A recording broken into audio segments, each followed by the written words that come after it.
अच्छा बोलना, मीठा बोलना, फ़ायदे का बोलना, ये एक हुनर होता है।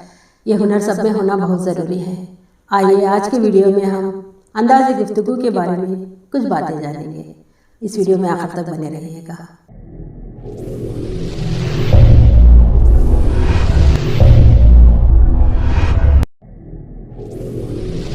अस्सलाम वालेकुम, आदाब, welcome to my YouTube channel Farida Qasim.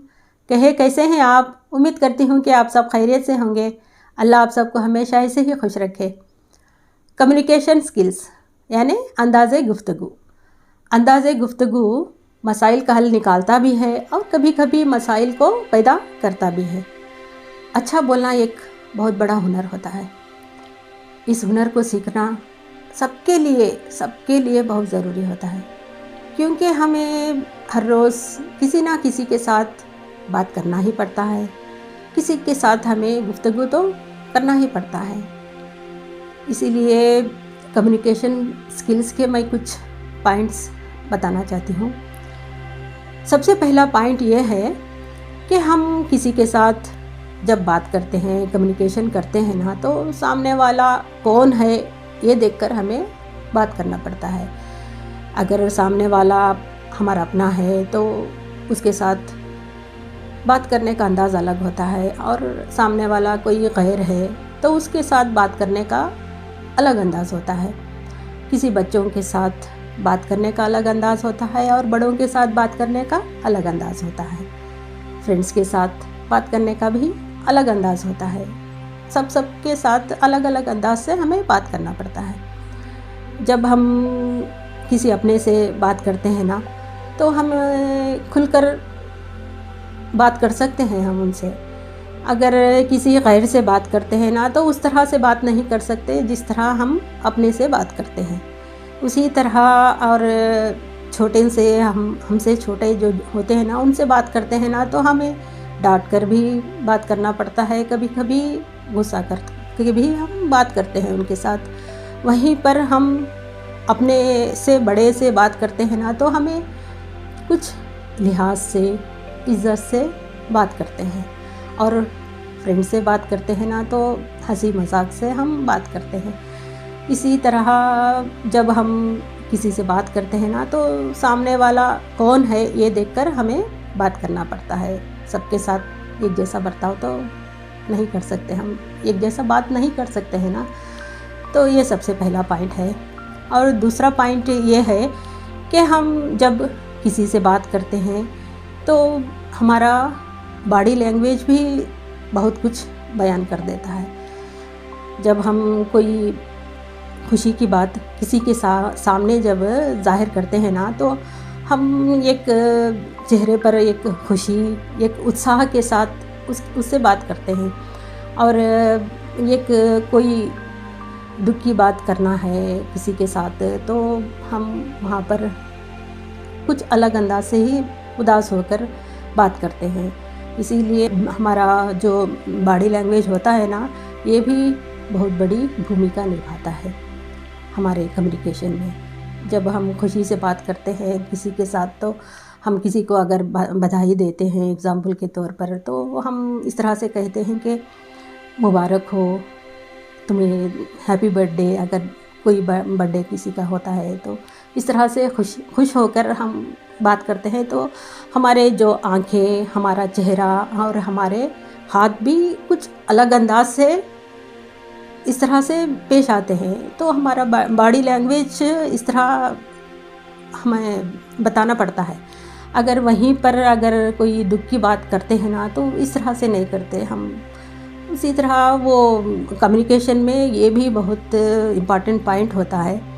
और तीसरा पॉइंट ये है कि हम किसी से कुछ भी बात करते हैं ना, तो हमारे चेहरे पर एक छोटी सी स्माइल होना बहुत ज़रूरी होता है। एक उत्साह भी होना बहुत ज़रूरी होता है, क्योंकि जब हम किसी से बात करते हैं, अगर कुछ बताते हैं ना, तो सामने वाला हमारी बात सुनने में कुछ इंटरेस्ट बताएगा। अगर हम कुछ भी नहीं, अगर ऐसे ही बैठकर कुछ ऐसे सीरियस बैठकर बात करते हैं ना, तो वो सामने वाले को हमारी बात सुनने में इंटरेस्ट पैदा नहीं होगा। इसीलिए थोड़े मौके होते हैं जहाँ पर स्माइल रखना ज़रूरी नहीं होता, यानी कुछ गंभीर बातें, कुछ दुख की बात करते हैं ना, तो वहाँ पर स्माइल रखना ज़रूरी नहीं होता, नहीं रख सकते।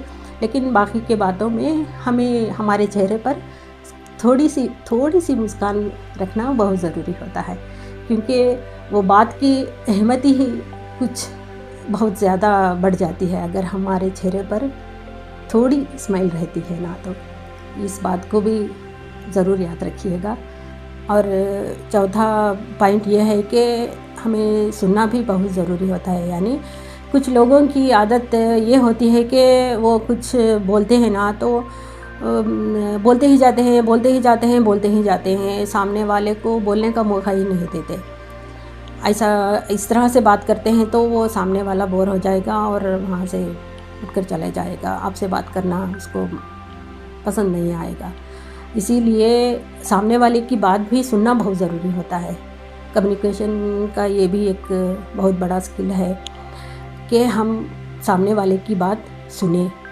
हमें जब सामने वाले की बात सुनते हैं ना तो हमें ये बात का पता चलता है कि सामने वाला हमारी बात सुनने में कहाँ तक इंटरेस्ट है।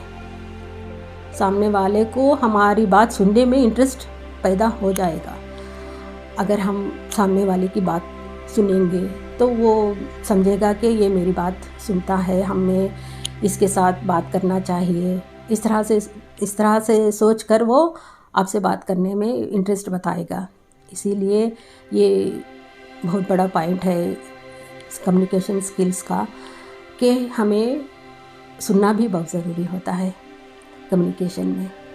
और पांचवा पॉइंट ये है कि हम कुछ भी बोलते हैं ना तो उसकी पूरी तैयारी करके बोलना चाहिए। जब हम किसी बात के लिए स्पीच देते हैं या बयान देते हैं ना तो हमें पूरी तैयारी करके उस बात को बताना बहुत ज़रूरी होता है। अगर ऐसा नहीं है तो जब जाते हैं कुछ ना कुछ बोल दिए, इस तरह से नहीं होना चाहिए। अगर मान लीजिए आप इंडिपेंडेंस डे के बारे में कुछ स्पीच दे रहे हैं तो उसकी तैयारी पूरी तरह से करके उसी बात को बताना बहुत ज़रूरी होता है। अगर इंडिपेंडेंस डे के बारे में बताते उसमें आप चिल्ड्रंस डे के बारे में भी कुछ बताने लगे ना तो वो सामने वाले का ध्यान कुछ बढ़ जाएगा, उसका इंटरेस्ट भी चला जाएगा। इसीलिए अगर कोई पॉइंट आप कोई बताते हैं, किसी सब्जेक्ट के बारे में बताते हैं तो उसी के बारे में आप पूरी तरह से बताने की कोशिश करें, उसमें इधर की उधर की बातें शामिल ना करें। इसीलिए पूरी तैयारी करके बताएंगे ना तो उस बात को समझाना भी आसान हो जाएगा। और 6वां पॉइंट ये है कि कम्युनिकेशन में सवाल भी बहुत ज़रूरी होता है। मान लीजिए आप आपके स्टूडेंट से बात कर रहे हैं, उसके साथ कुछ कम्युनिकेशन कर रहे हैं तो आप कुछ ना कुछ थोड़े सवाल करना बहुत ज़रूरी होता है। इससे ये पता चलता है कि वो सामने वाला जो सुन रहा है वो आपकी बात को कहाँ तक जानता है, इसका पता चल जाता है। अगर सवाल करेंगे तो सवाल करना भी बहुत ज़रूरी होता है कई जगहों पर। ये भी एक कम्युनिकेशन का एक स्किल ही है। और कम्युनिकेशन का मतलब ये नहीं है कि हम अपनी बात मनवाएं, यानी कन्विंस नहीं होता। कम्युनिकेशन का मतलब ये होता है कि जो थॉट्स हमारे में है उसको शेयर करना, ये कम्युनिकेशन अच्छा कम्युनिकेशन होता है। इसीलिए जब भी हम किसी से बात करें, किसी के साथ हम कम्युनिकेशन करें तो इन पॉइंट्स को ध्यान में रखिए, बहुत ज़रूरी है इन पॉइंट्स को ध्यान में रखना, तभी हमारी गुफ्तगू अच्छी गुफ्तगू बन सकती है। और जब भी हम कहीं पर जाकर बात करते हैं ना तो वहाँ के लोग किस तरह से बात करते हैं, वो कैसे बातें समझ सकते हैं लैंग्वेज, उस तरह से ही हम बात करेंगे ना तो वो बात को समझने में थोड़ा इजी हो जाएगा। हम मेरे कुछ पिछले बयान वाले आप मेरे वीडियोस देखे ही होंगे, उसमें मेरी कुछ लैंग्वेज कुछ अलग ही है, वो इस तरह से ही समझ सकते हैं। मैं इसीलिए मैं उन्हीं की बातें मैं बताने की कोशिश करती हूँ, उन्हीं की समझ में जो आती हैं वैसे ही मैं बताने की कोशिश करती हूँ वहाँ पर। इसीलिए ये भी बहुत ज़रूरी होता है कि सामने वाला जो भी हम बताए ना उस बात को वो समझे, आसानी से समझे। ये बात भी याद रखना बहुत ज़रूरी होता है कम्युनिकेशन में। और हमें अकेले तो नहीं, हमें किसी न किसी के साथ बात करना ही पड़ता है। कुछ लोगों की आदत ये होती है कि कुछ भी बोलते हैं ना तो वो अपने आप में बोलते रहते हैं, समझ में ही नहीं आता कि वो सामने वाले से बोल रहा है, वो अपने आप से बोल रहा है। ऐसा ना करें। वो कुछ भी आप बात करेंगे किसी के साथ तो खुलकर सामने आई कॉन्टैक्ट्स रखकर बात करें, इससे बात समझने में आसानी होगी। ये छोटे छोटे स्किल्स हैं जो कम्युनिकेशन के, इन बातों को ज़रूर ध्यान में रखिएगा। ये अच्छी कम्युनिकेशन के यानी अच्छी गुफ्तगू के कुछ स्किल्स हैं, इन बातों को ज़रूर याद रखिएगा। अगर मेरी बातें आपको अच्छी लगी हैं तो किसी और से शेयर ज़रूर कीजिए। और अभी तक आपने मेरे चैनल को सब्सक्राइब नहीं किया है तो यहाँ पर राउंड सर्कल में मेरा फेस नज़र आ रहा होगा, उस पर क्लिक कीजिए और मेरे चैनल को सब्सक्राइब कर लीजिए। और मुझे इजाज़त दीजिए। अल्लाह हाफिज़।